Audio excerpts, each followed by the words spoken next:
All right, so the next step that we need to do is replace the windows. So we have, if we go back to our edit page, under we have a window plate here, and so so if we look at this video, is that this one was recorded with the camera in the exact same position. So this is like a kind of a nifty trick if you're shooting something. If you have a section, a scene like this where the dynamic range, you're trying to capture your subject and keep them exposed, but there's things like windows that are really blown out, is that what you can do is, without moving the camera at all, is that you can record another clip with the windows more properly exposed, and then we can just like cut these out and overlay them on top of the scene, so you can kind of see like it matches up exactly. So how do we do that in Fusion? The best way to do that is to go ahead and open up our Fusion clip, and if you go to your media pool, you can drag, so we've got our two different clips here, which you can see.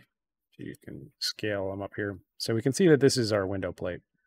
So I can actually just take this into our Fusion comp, and I can just drag it in, and it creates this new media in. And so this, if we hit 2, it brings it up in our window, and this essentially is like bringing in another video layer. And so I'm just going to bring it in over here. And if you want, you can even do things like hit F2. Let's see, which on my,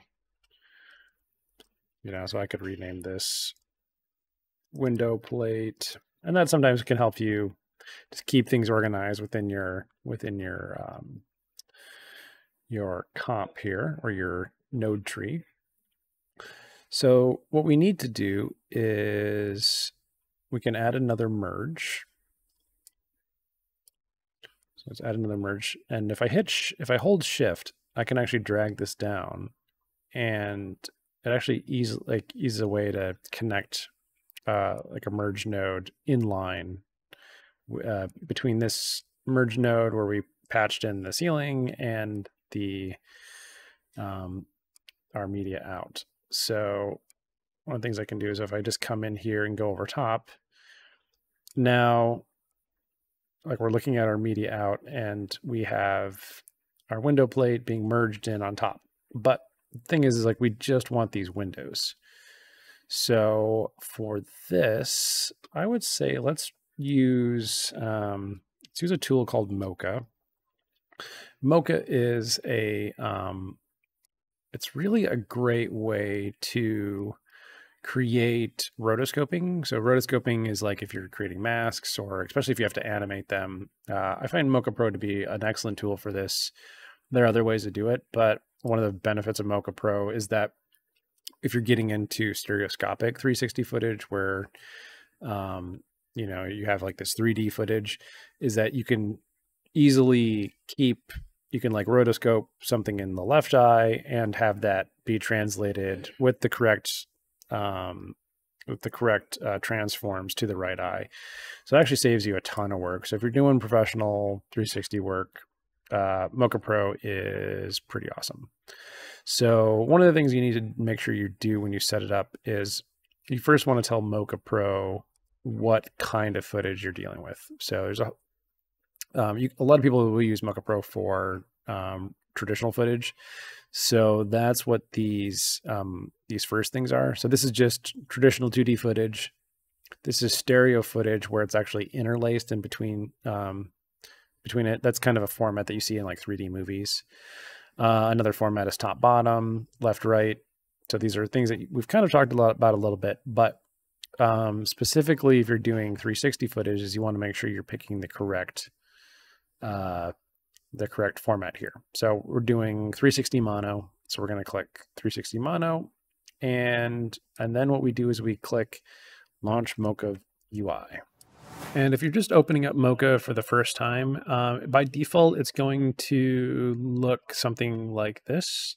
This is sort of their essentials panel. But we're going to want to turn this into a little bit more advanced mode that's going to give us some more options. So go ahead and come up here to where it says essentials, this drop down, then change it to classic right here.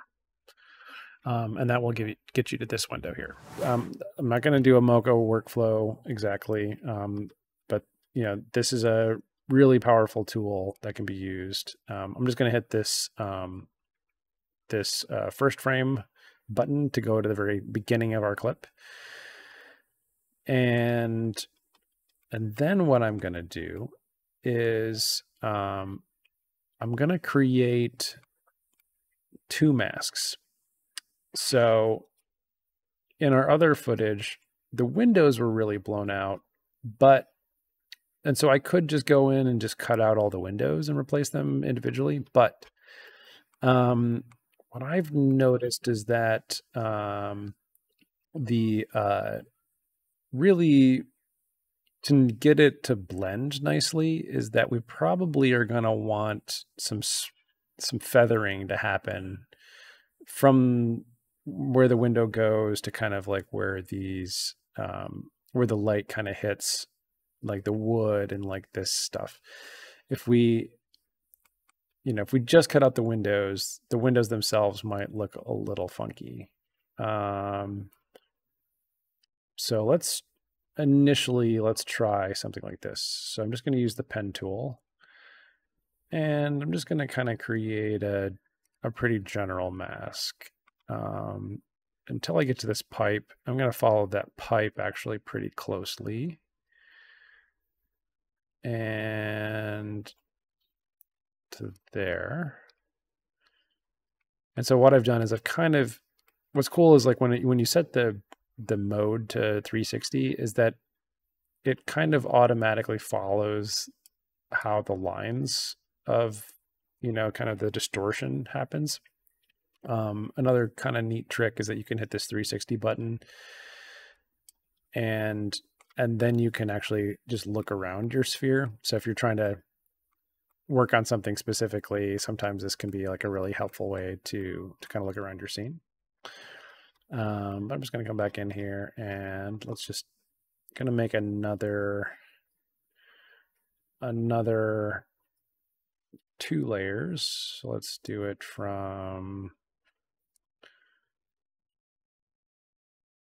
do a layer there. I can adjust these little points.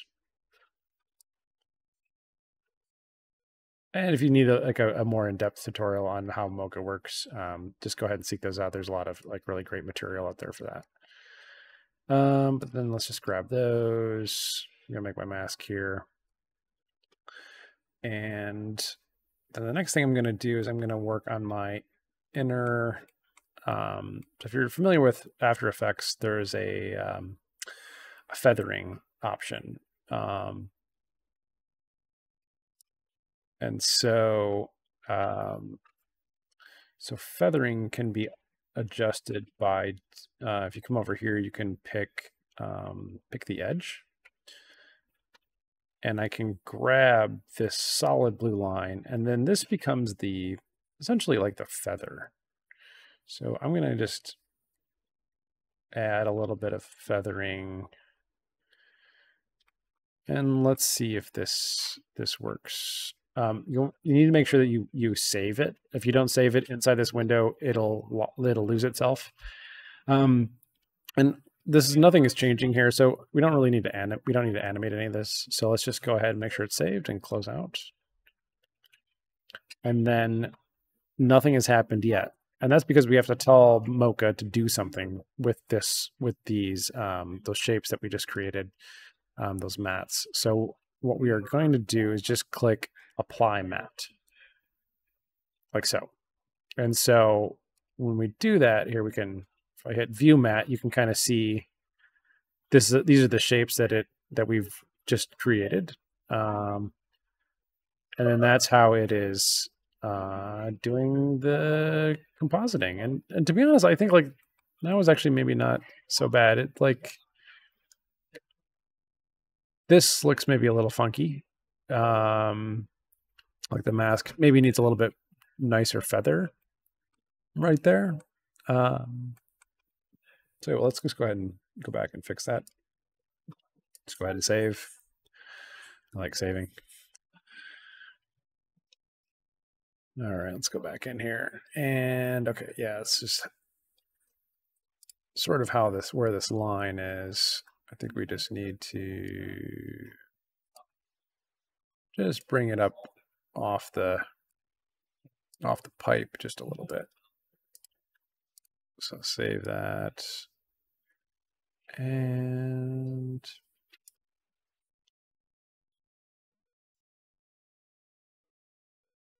all right, so that's improved it a bit, which is probably pretty good. So if we go back and we can kind of A/B what happened there, so we can. So that's what it was before, and that's what it is after. And we could even do a thing like we could even maybe add just like a little brightness, or let's add a. Let's see, is there a level, or let's see. We could add like a brightness and contrast node, and we could just, if we wanted to, we could just add a little bit of gain.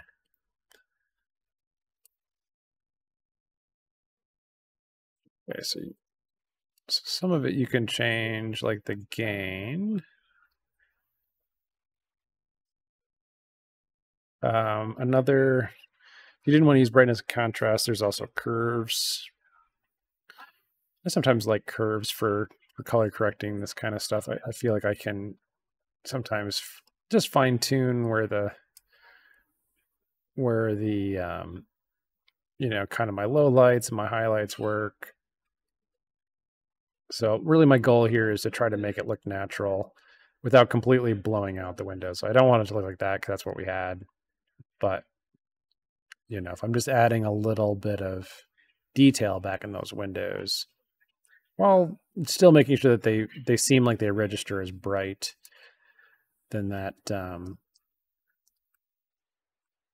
might be the trick. Okay, cool. Now, as you've heard me say several times now, the best way is still to like make sure you're watching stuff inside of a headset.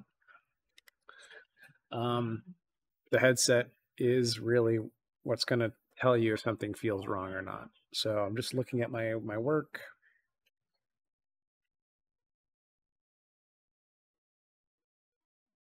And I think that does feel pretty good. I'm looking at the floor. You know, it doesn't look like a tripod. I'm looking at the ceiling, which looks good to me.